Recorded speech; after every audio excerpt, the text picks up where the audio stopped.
wonderful things about lifestyle medicine is that each of those pillars, and as we work through them, you will start to feel that there's some that resonate more with you than others, but each one of these pillars relates to another one.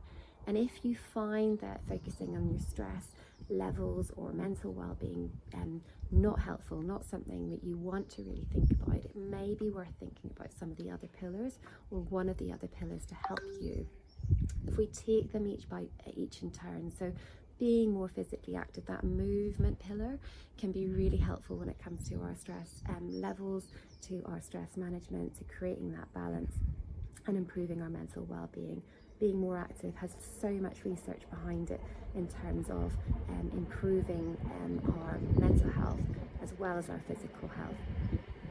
Nutrition, there's a lot of research now to talk about the gut microbiome, and we'll cover that more fully when we do that pillar, but the way that our gut is functioning very much relates to our kind of mental well-being. And it may be that just focusing a little bit on being kind to our guts, eating kind of nutritious food, cooking something nice for ourselves rather than reaching for something that is high in sugar, for example, which is often something we can do when we're stressed, can make a massive difference. Being around other people, so that connection pillar is so important when it comes to our mental health and well-being. We know that actually in terms of being socially connected, that's the top thing that we can be doing for our mental health. But actually being connected to nature, being outside in nature, we've already talked about how helpful that is in terms of our mental health and well-being. And again, might be a really easy thing to do if you're feeling overwhelmed. Being connected to ourselves also comes into this space, and you may find that the way to make that work for you would be through some breath work or through some meditation or some journaling.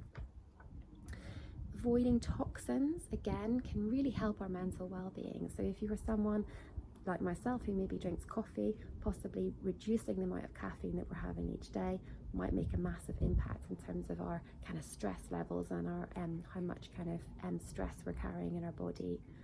We know that drinking alcohol may be something that we use whenever we feel stressed, but actually although it feels like it's helping in the moment, actually is harming us and actually increasing our likelihood of feeling stress, anxiety, depression. So maybe that's something we could think about improving. And similarly, cigarettes and other substances, doing late night scrolling, gambling, they're all kind of things that we might reach for whenever we're feeling particularly stressed, but we kind of ultimately know aren't particularly helpful for our health and well-being. So hopefully being able to kind of think about those other pillars and how they relate to our mental well-being might be something that is resonates more for you and is your way to helping with stress management and stress balance and mental well-being without focusing directly on the stress itself.